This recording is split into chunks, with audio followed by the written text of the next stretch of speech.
मशरूमला आपण स्वच्छ धुवून घेऊया। इथे अर्धा किलो मशरूम मी घेतलेले आहे, ते स्वच्छ धुवून घेतलेले आहे आणि त्याला कापून घेतलेले आहे। आपल्याला वाटण्यासाठी लागणार आहे आल्याचा तुकडा, 5-6 लसणाच्या पाकळ्या, 2 मीडियम आकाराचे कांदे त्याला कापून घेतलेले आहे आणि 1 टमाटर आणि कोथिंबीर म्हणजे सांबार। इथे मी तेल गरम करायला ठेवलेलं आहे। आपल्याला मशरूम फ्राय करून घ्यायचे आहेत। मशरूमला थोडं हलकंसं तळून घेऊया आपण, जास्त नाही, हलकंसं। मशरूम तळून झालेलं आहे, 5 मिनिट आपण त्याला तेलामध्ये फ्राय होऊ दिलं। आता एका प्लेटमध्ये काढून घेऊया। तर मशरूम इथे 5 मिनिट आपण फ्राय करून घेतलेला आहे, तो एका प्लेटमध्ये काढून घेतलेला आहे। तळताना हे पाणी त्याला सुटलेलं होतं, मशरूमला तसंही पाणी सुटतं तळताना, तर हे पाणी आपण रशाला वापरणार आहोत। कढईत मी थोडं तेल घेतलेलं आणि त्यामध्ये आपण हा कांदा जो आपण कापलेला होता तो फ्राय करून घेऊया सोनेरी कलर येईपर्यंत।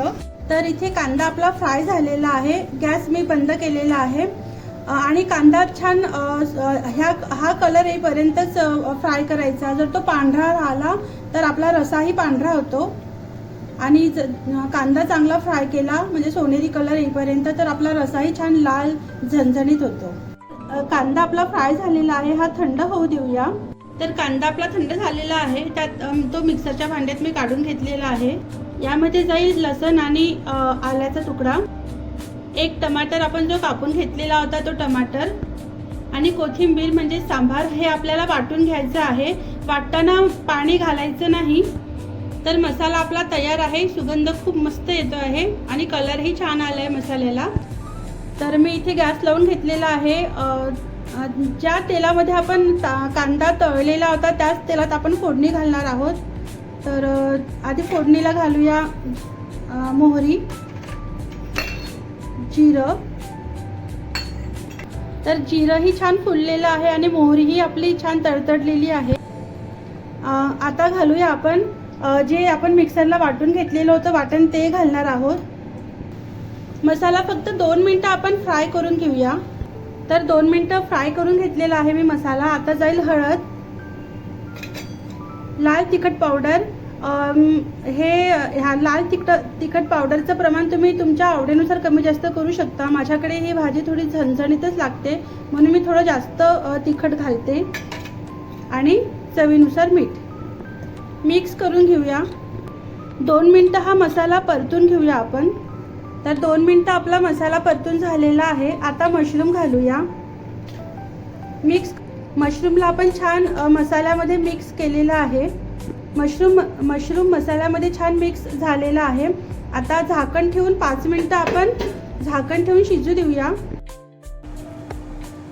तर झाकण काढूया आपण। मशरूमच्या भाजीला छान तेल सुटलेलं आहे, पाहूया आपण शिजली आहे की नाही ती।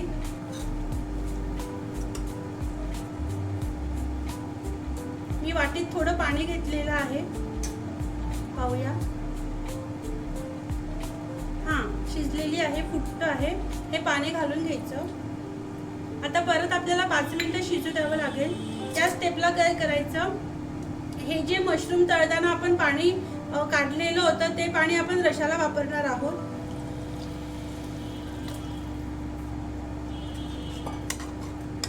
रशाचं प्रमाण तुम्ही कमी जास्त करू शकता। माझ्याकडे मशरूमला थोडा रसा जास्त लागतो त्यामुळे मी थोडं पाणी जास्त घातलेलं आहे। आता झाकण ठेवूया आणि 5 मिनिटं उकळी येईपर्यंत आपल्याला शिजू द्यावं लागेल भाजी। तर झाकण उघडून पाहूया। मस्त सुंदर सुगंध आला आणि आपली भाजी इथे तयार आहे। भाजीला तेलही छान सुटलेलं आहे। या स्टेपला आपण कोथिंबीर घालून सर्व करूया। तर भाजी आपली सर्व करायला तयार आहे। वरून थोडी कोथिंबीर घालणार आहे मी। आपण भाजी सर्व करून घेऊया।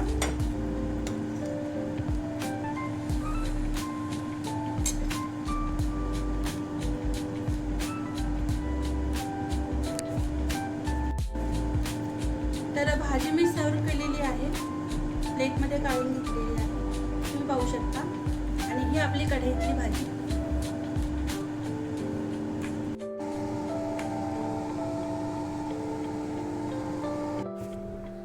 तर मशरूम मसाला इथे तयार आहे.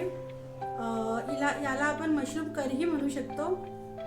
तर लवकरच भेटूया आपण एका नव्या भाजीच्या रेसिपीसोबत सावजी तडका नागपूरमध्ये. तोपर्यंत मस्त खा, खुश राहा, आनंदी राहा आणि सर्वात महत्त्वाचं म्हणजे खुश राहा. नमस्कार.